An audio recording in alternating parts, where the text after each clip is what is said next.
táwọn kan sọ ni pé àwọn oníṣẹ̀ṣe náà ni inú ti bẹ̀rẹ̀ kárórí eku kárórí ẹyẹ kárórí ẹja mẹ́nu mọ́ gbogbo ẹ̀ kódà àwọn oníṣẹ̀ṣe lè dè fún àwọn gan náà ń fi kéde àwọn ọmọ kéékèèké afáì sínú tọ́ni sà. bí èèyàn bá wà wàkúwà kò ní rírì kúrì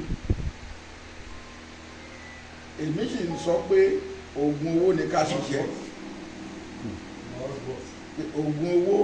tó ká ṣiṣẹ́ kò sí ẹni bá paṣẹ jẹ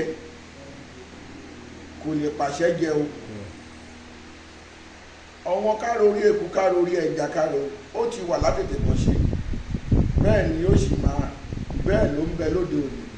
bẹ́ẹ̀ ni ó sì máa rí títí ayé àìnípẹ̀kun tábàwo má jẹ̀mú láéláé nínú àti Genesis Exodus títí tó wá fi dé májẹ̀mú tuntun ó ní ọ ń ṣe ìrúbọ sí Ọlọ́run nílé ayé tá a wà yìí bàbá ńlá wa Adam àti Éfà ṣe mọ̀ pé ọmọ méjì tán bí Cain àti Abel a gbọ́ ìtàn wọn méjèèjì a gbọ́ pé Cain ló pa Abel a ò gbọ́ ìtàn Abel ju pé wọ́n ti pa lọ Cain ló dẹ̀ bí gbogbo ìran tó wà lórílẹ̀ ayé yìí ẹni Ọlọ́run bá kó yọ nìkan ni Ọlọ́run bá ya gbogbo wa níran ìran Cain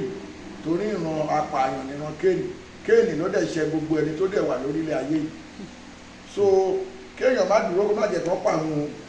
torí ohun tó ti bàjẹ́ ó ti bàjẹ́